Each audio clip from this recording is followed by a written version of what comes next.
I stood frozen in the spacious kitchen of my parents' house in the suburbs of Portland, still holding the framed medical school diploma I hadn't yet hung up. Across the counter, my mother, Lynn, was carefully arranging cupcakes on a three-tiered stand, as if that were the center of the universe that afternoon.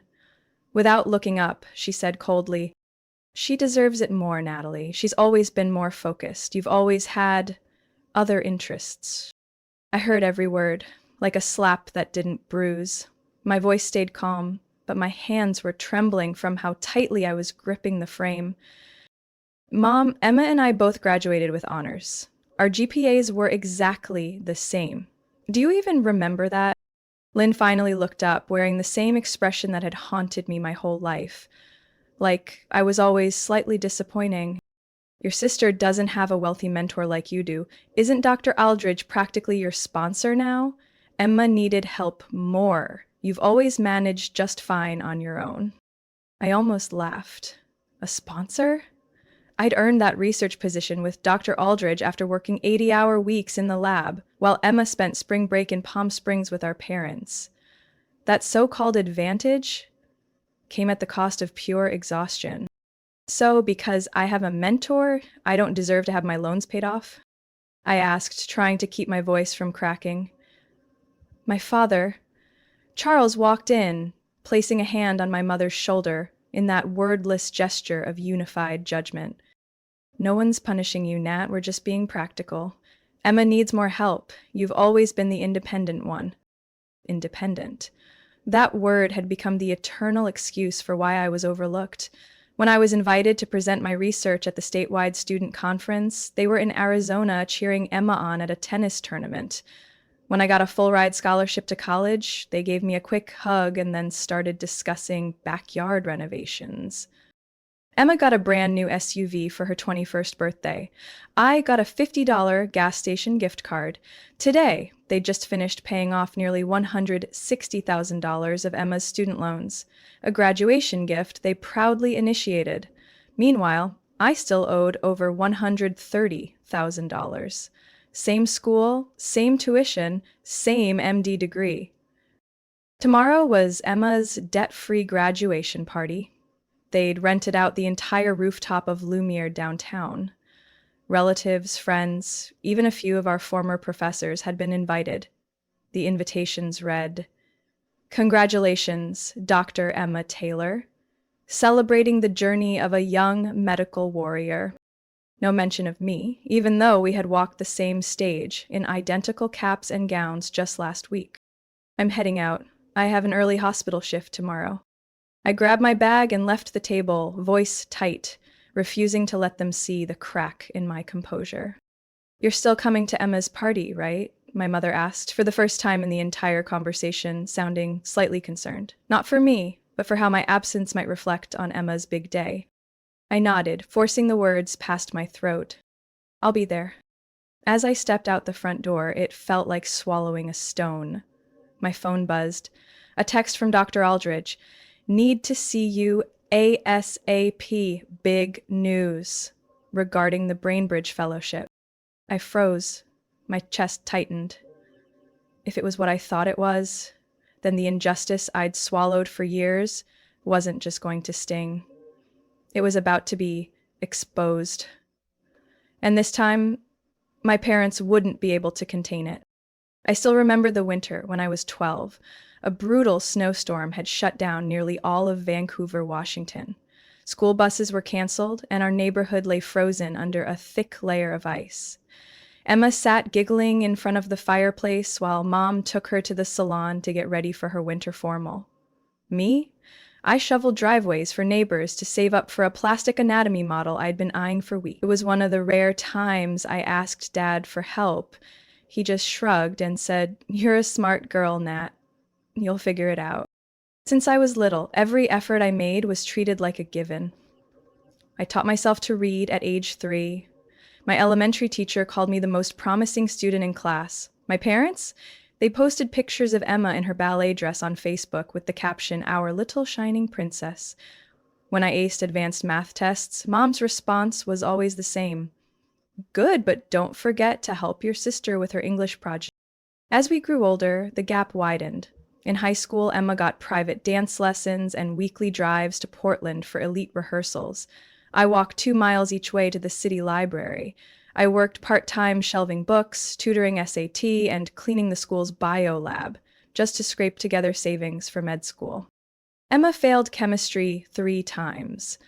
My parents hired a tutor at $90 an hour without hesitation. When I asked if I could attend a biology summer camp at Stanford that cost $2,000, Mom gave me the death glare. Do you think this house is a bank? On Emma's 18th birthday, she got a brand new red Jeep Compass with a gold bow, just like in the commercials. I stood on the porch holding a leather-bound medical journal I ordered online using my tutoring bonus. I wasn't jealous. I'd grown into my role. The daughter who always managed, the one who never asked for anything. College changed nothing. I chose the University of Washington on a full academic scholarship, but still had to work at a pharmacy near the dorms to cover living expenses. Emma went to Colorado State, pre-med, with average grades, but always had monthly support from our parents. I lived on cold sandwiches in the dorm lounge. Emma posted spring break pics from San Diego. When I got accepted into the University of Michigan's med school, one of the hardest programs in the country, Dad said, "Nice work, Nat, just don't burn out." A few weeks later, when Emma got her acceptance letter to the same school, my parents threw a party with cake, confetti, and printed invitations. The next 4 years, I handled everything: scholarships, TA positions, clinical rotations. Emma got weekly check-in calls and emergency Venmo transfers when she overspent. When she failed step 1, Mom flew to Ann Arbor and stayed with her for a week to help her decompress. When I told them I was selected as a research assistant for Dr. Aldridge, the one mentor who could launch me into top fellowships, Mom texted back one sentence: "Good. Make sure you're sleeping enough." I'm not someone who crumbles easily, but some nights during 3 a.m. ER shifts, I'd find myself asking, why am I still fighting to prove my worth to the very people who should have believed in me first? Why is every one of my achievements labeled as luck, while every one of Emma's failures gets shielded? Dad once said something I'll never forget: "A capable daughter like you'll be fine. We worry more about Emma. She's softer." But did they ever realize that belief repeated enough doesn't empower, it erodes? I don't hate Emma. Far from it. She's part of my life, the only one who once hugged me when I broke down after being humiliated by a professor in front of our clinical team. But love doesn't erase injustice. I've come this far without them. Now I can't help but wonder, if I shine bright enough, will they still pretend not to see? I picked up my phone and reopened Dr. Aldridge's message. The words "big news" hovered on the screen, heavy with possibility. Maybe, just maybe, this time, no one would be able to dim my light. Around the middle of 4th year, while most of my classmates were still scrambling for residency prep, I was spending the majority of my time on the 7th floor of the Portland Center for Neurological Medicine. Every morning began with bitter cold brew and stacks of raw data reports. But I loved it. There was something deeply grounding about spotting an unusual neural signal buried in thousands of data rows. It made me feel real in a way nothing else did. That's where I met her, Professor Eleanor Hayes. She was the kind of woman the entire hospital spoke of with equal parts reverence and caution. At 63, she was chief of neurosurgery, once nominated for the Lasker Award for groundbreaking work on neural tissue regeneration following traumatic brain injury. Her silver hair was cropped short and her steel mill eyes cut like scalpels. The first time she walked into the lab during one of my shifts, I assumed it was a routine administrative check-in, but she stood behind me for nearly 5 minutes, saying nothing, eyes locked on the 3D model I was reconstructing from a pediatric MRI. "You're using MIT's ridge point extraction algorithm," she asked, voice low and firm. I turned, slightly startled, and nodded. "Yes, but I rewrote the backend in Python to improve accuracy in the hippocampal region." She didn't smile or nod, just leaned in closer to the screen, then murmured, "Interesting. What's your name?" Natalie Quinn. "I want to see you in my office. Friday, 8 a.m." Then she turned and left, leaving the entire research team silent, as if we'd all just witnessed a live earthquake.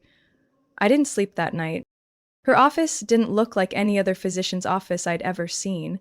The walls were lined with black and white photographs of legendary scientists, century-old neurology maps, and one massive hand-drawn diagram of hippocampal caudate connectivity. She sat in a leather chair at the center of it all, flipping through my research like she was reviewing a criminal case file. "I need a collaborator for a new project, Natalie," she said. "Modeling neurovascular repair in neonates after closed head injury." I almost asked, why me? But then I realized the better question was, why not? We worked together for nearly 6 months. I clocked over 40 hours a week in the lab on top of clinical rotations, analyzing data, drafting reports, running simulations, and tracking microscopic changes in regenerating neurons. Professor Hayes wasn't the type to offer shoulder pats or warm encouragement. But when she gave feedback, it was razor sharp, precise, and so valuable I would have redone an entire month's worth of trials just to get one approving nod. One Wednesday evening, as we were finalizing our submission for the National Neurology Research Conference, she laid a hand on the top of my file and looked at me. "I submitted this to the Eisenberg Fellowship Committee," she said slowly, "and they want to interview you." I froze. The Eisenberg Fellowship was the most prestigious clinical neuroscience research grant in the country, awarded to just one graduating med student nationwide. It came with an $80,000 annual stipend, full student loan forgiveness, and a research seat on a dedicated team at Stanford. "They'll call by the weekend," she said. "Prepare well. They won't ask easy questions." I couldn't speak. My throat was dry, the room felt smaller, my heartbeat echoed in my ears. I I don't even know how to thank you." "Don't thank me," she cut in. "You were selected because you earned it. I just opened the door. Walking through it is your job." That night, I stood on the balcony of my apartment, watching the city lights blink in the distance while the wind sliced through my hair. I thought of Emma. I thought of my parents, the ones who never saw me as someone who needed help. And I realized that maybe, just maybe, I had finally met someone who didn't see me as the self-sufficient daughter, but as a scientist, one capable of changing something real. And that was the biggest turning point of my life. Saturday evening, I stepped out of the elevator on the 21st floor of the Rivermont Hotel, feeling both overwhelmed and hollow.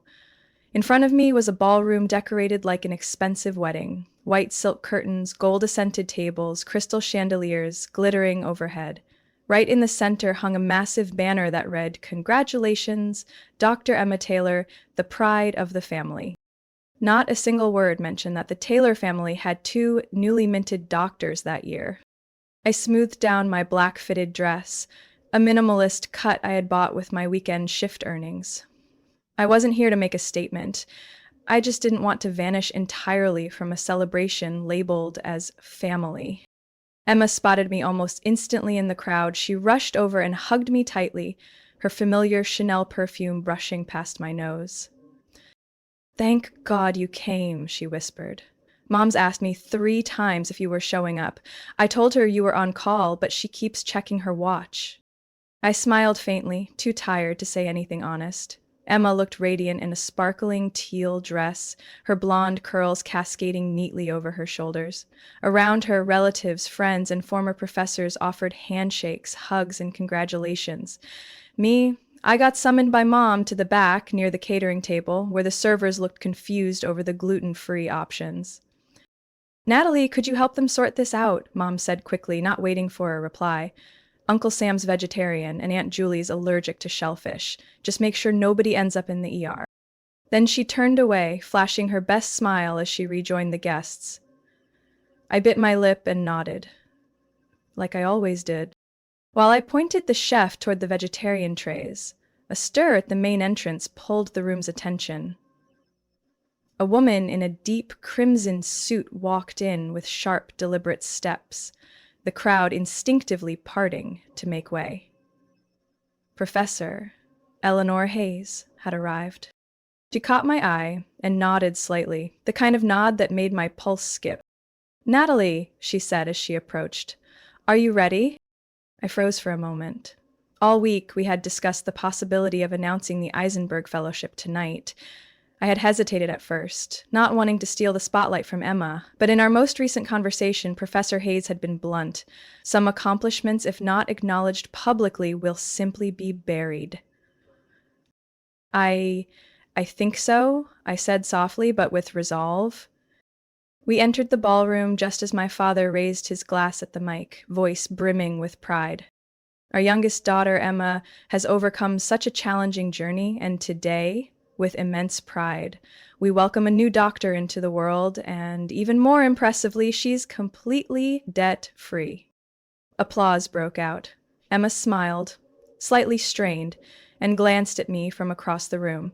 Behind me, Professor Hayes gently touched my elbow, signaling it was time. My father continued, his voice booming.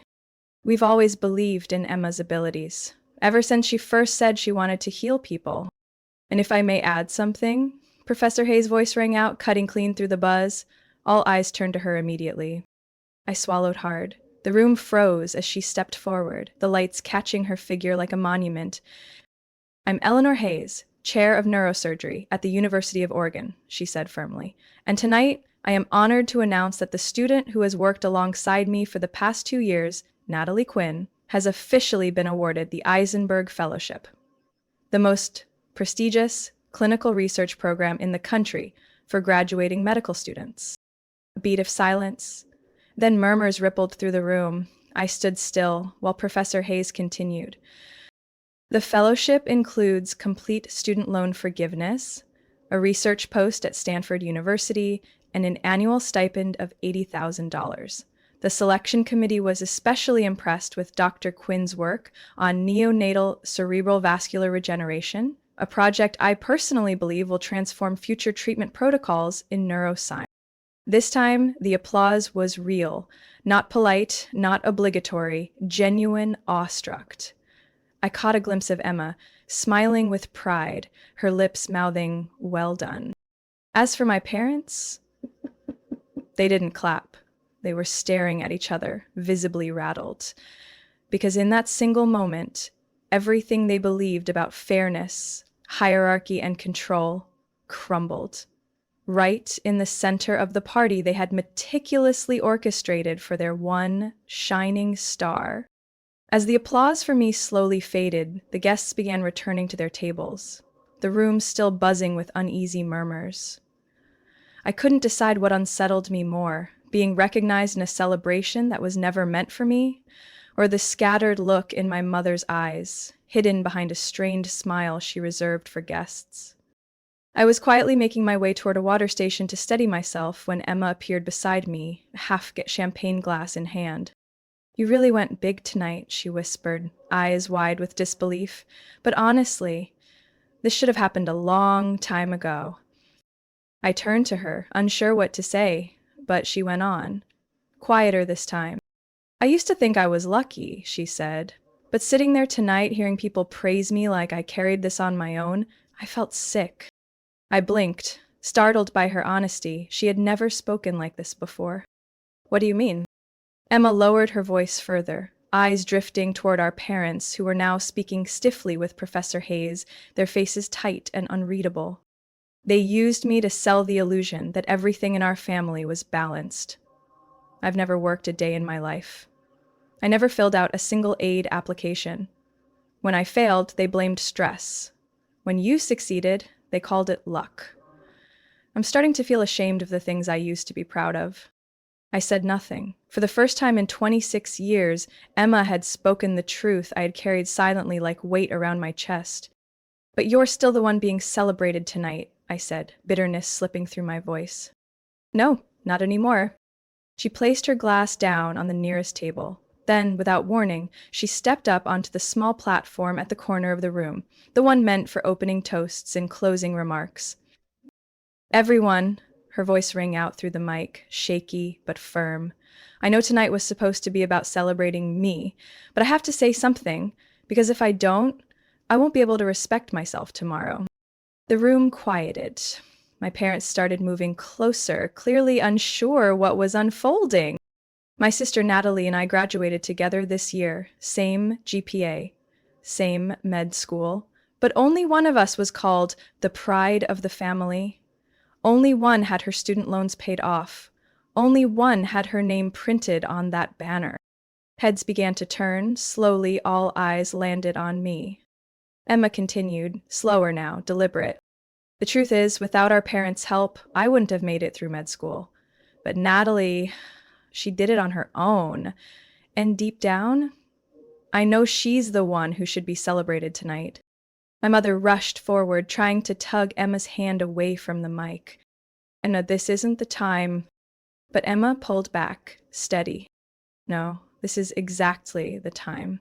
Because I'm tired of standing on borrowed legs just to be praised. I don't want to keep this title if it was built on someone else's silence. My father stood frozen in the middle of the ballroom, his face pale. Natalie never had a dinner thrown in her honor, not once, and even now, after winning the most prestigious fellowship in the country, you had her checking the gluten-free menu so no one gets food poisoning. The room fell into a weighted silence, thick, immovable. It felt like everyone was watching something explode from the inside. Emma turned toward me, mic still in hand, eyes shimmering. I'm sorry, Nat. I stayed quiet too long, not because I didn't see, but because I didn't know what to do. Tonight, I just want you to know you deserve every bit of recognition, not because you're self-reliant, but because you're brilliant. I don't remember standing up. My throat burned. Beside me, Professor Hayes whispered, "Maybe this was your celebration all along." I stepped onto the stage and took Emma's hand. The ballroom erupted into applause. Not polite, not rehearsed, but raw. Loud, uncoordinated. Because for once, the truth wasn't coming from the one who'd suffered. It was coming from the one who had quietly benefited and chose, finally, to speak. I was still standing next to Emma on the small stage when a soft cough echoed from the back of the room. All heads turned, and once again it was Eleanor Hayes who stepped forward. She didn't need a microphone, just a slight nod, and the event coordinator quickly handed one to her. "If I may," she began, "I believe this is the right moment to share something I'm certain will make many of you, especially those in the medical field, feel proud." The room seemed to stop breathing. Even my mother, who had just been tugging at Emma's sleeve to pull her off stage, now stood motionless. Her eyes flicked toward Dr. Hayes, a flicker of alarm beneath her composed smile, as if she sensed another blow was about to land. "I'm Eleanor Hayes, chair of neurosurgery at the University of Oregon," she said, slowly, each word crisp and deliberate. "And it is my great honor to announce that the student I've personally mentored over the past 2 years, Dr. Natalie Quinn, has officially been awarded this year's Eisenberg Fellowship." The silence was deafening. A few murmurs stirred, but most people were too stunned to react. "This fellowship is the most prestigious clinical neuroscience award in the country," Dr. Hayes continued. "Only one candidate is selected annually, chosen from among every graduating medical student nationwide. And this year, that honor goes to Natalie for her groundbreaking research in neonatal cerebral vascular reconstruction." Applause began, first from the back table, where a group of medical faculty were seated. Then it spread, row by row, louder and more sustained. Some guests stood, others turned to face me, nodding, reaching to shake my hand. Under the ballroom lights, I caught sight of the dean of our med school, squinting slightly, as if wondering why she hadn't paid more attention to me before. "And for clarity," Dr. Hayes said, lifting a hand, her gaze sharp as a scalpel, "the Eisenberg Fellowship includes full medical loan forgiveness, a research position at Stanford, and an annual stipend exceeding $80,000. At this, my mother slumped into her seat, her face pale. My father remained standing, trying to keep his expression neutral, but I could see his jaw trembling. No matter what they had believed, no matter what story they had clung to, there was no way to contain this truth now, no way to deny me anymore. And let me be perfectly clear, Dr. Hayes added, now locking eyes with my parents, her voice firm. Natalie earned this on her own, with no favoritism, no family funding, no one smoothing the path, just effort, intelligence, and resilience. That final sentence sliced through the room like a blade, through the glossy veneer my parents had used for years to gloss over their favoritism. No one laughed, no one whispered, just nods, stares, and waves of applause that made the banner behind the stage, Emma, the pride of the family, look faded and out of place. I looked around, and for the first time, I was being seen, not as a shadow beside the favored child, not as the daughter who figured things out, but as someone with a name, a career, and value of her own. Emma stepped beside me, taking my hand. She didn't say anything. Her eyes said enough. She understood, and she was proud. I glanced toward the ballroom floor where my mother sat, trying to mask her vacant stare, while my father remained frozen, as if struggling to process this new reality. Dr. Hayes turned to me, her voice softer now, but still audible through the mic. Natalie, would you like to say something? I took the microphone, my hand trembling slightly. The entire room waited in silence. I looked at my parents, then at Emma, then I took a breath. Thank you, but tonight isn't just about me. Tonight is about all the people who go unseen, unnamed, even as they give everything they have. I never needed a party to know my worth, but I'm grateful someone was brave enough to break the silence.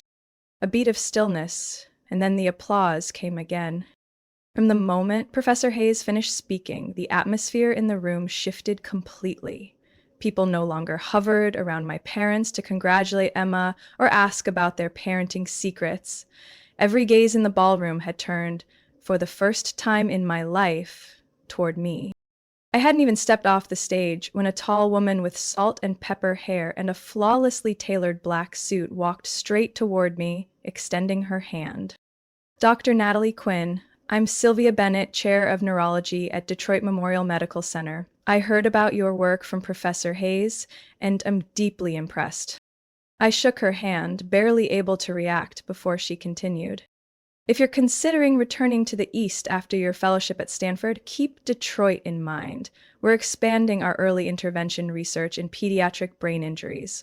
We need someone like you, not just for your technical skills, but for your comprehensive understanding of neuroregeneration. I nearly froze. I knew Detroit Memorial. It's one of the Midwest's premier clinical neuroscience centers. Even a soft, unofficial invitation from someone like Dr. Bennett is the kind of opportunity young physicians dream of for years. Thank you, Dr. Bennett. I'm honored, I said, doing my best to keep my voice from shaking. She gave me a warm smile and a gentle tap on the shoulder, almost like a quiet endorsement. You're going far. Stay grounded in what you know is true. Don't let anyone dim that. As she walked away, I turned, scanning the crowd for Emma.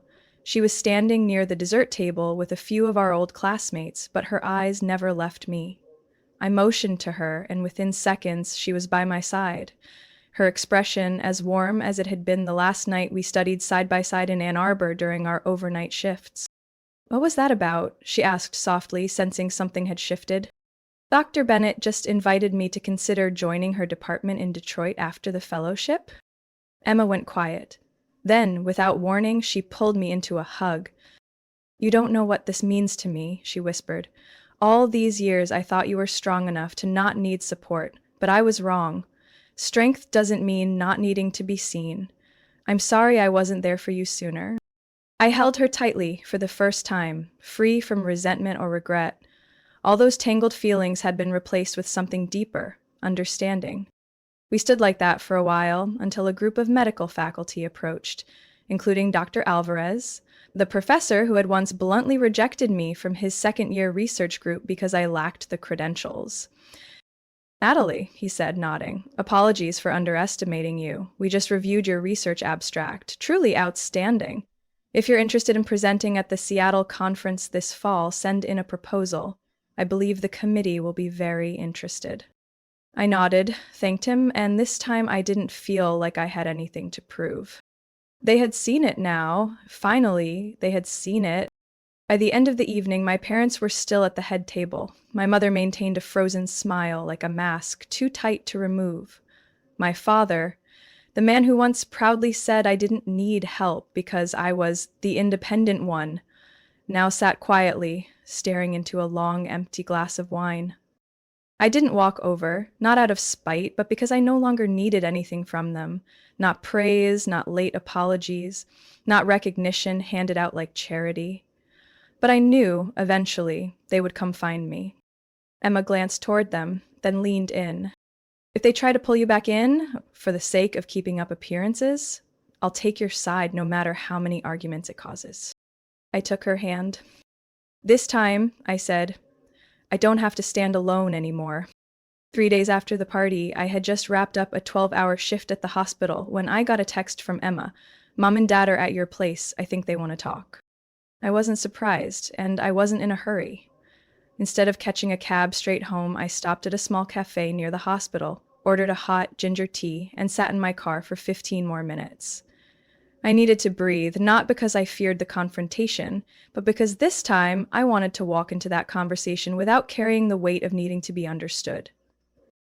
When I opened the door, my parents were already seated on the sofa. Beside them were 2 glossy paper bags from a high-end jewelry store in the Pearl District. My mother jumped to her feet as soon as she saw me. Natalie, we just wanted to... She hesitated. Make it up to you. For everything. I gave a slight nod, set down my medical bag, slipped off my coat, and slowly sat in the chair across from them. My father cleared his throat and pushed a small box toward me. Your mom picked this out, same as the one we gave Emma for her 25th? We thought, maybe you should have had one too? I didn't reach for the box. Not out of anger, just because I didn't need it anymore. I don't lack watches, I said, voice calm. And if I did, I could buy one, like I've done with everything else in my life. My mother lowered her eyes, her voice trembled. Natalie, don't be like this. You can hate me, hate your father, but you can't deny we've always loved both of you. Loving doesn't mean treating us equally, I interrupted, keeping my gaze steady. The room thickened with silence. Do you remember when I asked to attend that summer medical camp at 16, I asked? You said we didn't have the budget, while that same summer, you took Emma to a dance conference in Hawaii. It was about timing. When Emma failed organic chemistry, you hired a private tutor for 3 months. When I needed MCAT prep books, you told me to photocopy them from the library. My dad opened his mouth, but I didn't stop. When I got invited to present at the Midwest Science Conference, you said it was too far to fly. A week later, you flew to Colorado to cheer Emma on at her sports meet. I took a deep breath to keep my voice steady. I don't need an apology. I don't need gifts. I just want you to know. I saw everything, all of it. And I spent my youth feeling like I was never good enough, even when I did everything right. My mother wiped her tears. My father stared at the floor. I stood, picked up the box from the table, and placed it gently back into the bag. I don't want this, and I don't blame you anymore, but if you came here expecting forgiveness in exchange for forgetting, don't. My mother looked up. You're still angry. I shook my head. No. Anger is something I used to feel for people I still hoped would change. I don't feel that anymore. A long silence fell over us. I saw something in their eyes, something that looked a lot like pain, mixed with confusion. But I didn't feel satisfied. I didn't feel vindicated, just free. Natalie, my father's voice cracked. You might not believe it, but I really am proud of you. Thank you, I said quietly. But you don't need to say that anymore. I stopped waiting to hear it a long time ago. I walked toward the door and opened it, gently inviting an invitation to leave. If you really want to start over, it's not going to be with a watch. It's going to be by learning to see me as a whole person, not just the independent one who doesn't need care. My mother nodded slightly and took my father's hand. The two of them walked out without another word.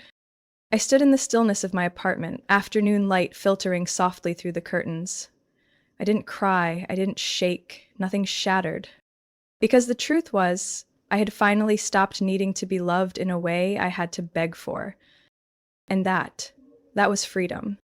One late August morning, I stood by the sixth-floor window of my apartment, holding a cup of hot coffee as the first rays of sunlight touched the street below. My suitcase was zipped, and my books were neatly packed into two labeled boxes marked Baltimore. Tomorrow, I'd fly to Maryland to begin the Eisenberg Fellowship at Johns Hopkins, something I wouldn't have dared to dream of just a year ago. Not because I doubted my ability, but because I'd grown used to living inside a mold my family had drawn for me. Natalie, the strong one, the independent one, the girl who didn't need to be seen in order to keep moving forward. Emma knocked once, then pushed the door open before I could respond. She carried a box of warm cinnamon waffles and 2 lattes from the cafe downstairs. "I know you don't eat much in the morning, so I brought something easy," she said, placing everything on the table. I gave a soft smile. "If I'm not mistaken, that box has more calories than my entire lunch yesterday." "Who cares? It's your last day here," Emma replied, though her voice carried a quiet sadness. We sat, eating in silence, listening to the breeze slip through the cracked window. After a while, Emma spoke without looking at me. "I know you've forgiven them, in your own way, but I still want to say it. I was trapped too, in the cycle they created. I don't even know when I started living to please them, but it's been too long." I looked at her. For the first time, she wasn't the favored little sister or the one held up as the example. She was just a woman trying to crawl out from under someone else's expectations. They wanted me soft, sweet, obedient, and I tried so hard that I forgot what I actually wanted. Every big decision, what to study, who to love, I filtered it through what they might think. I nodded slowly. "I used to think I was jealous of you," I said. "But really, I was jealous that you had the freedom to make mistakes. I had to be perfect, because no one was going to catch me if I fell."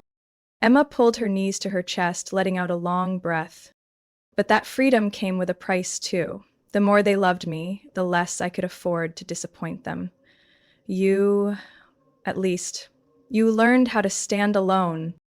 I shrugged. "Took me 26 years and a national fellowship to hear you say that, but it was worth it." We laughed, genuinely, for the first time in a long while. "You think you'll be okay in Baltimore?" she asked, leaning her head on my shoulder. "I don't know," I admitted.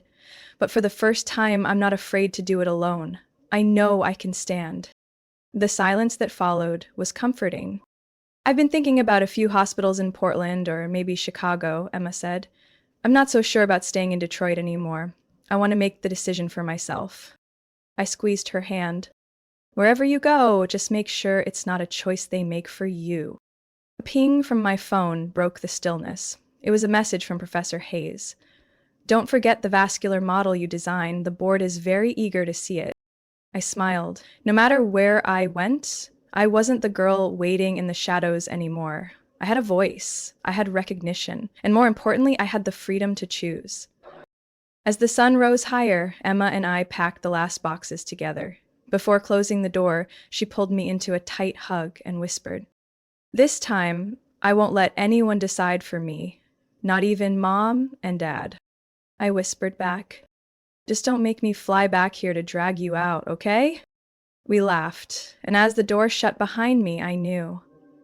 This time, we were both moving forward. No longer someone's shadow, no longer bound by anyone's expectations. We were sisters, but above all, we were our own selves. And the road ahead, for the first time, was entirely ours to choose. Natalie's story is a powerful reminder that a person's worth doesn't come from family validation, but from unwavering resolve and quiet perseverance. In real life, many are forced to be strong simply because no one ever shows up for them, But as Natalie showed, when you dare to step out from the shadow others cast over you, you don't just reclaim your voice, you redefine who you are. True freedom begins the moment you stop waiting for permission to shine. What do you think about Natalie's journey and the choices she made? Share your thoughts in the comments below. And don't forget to follow the channel for more meaningful stories about family, justice, and finding your own path.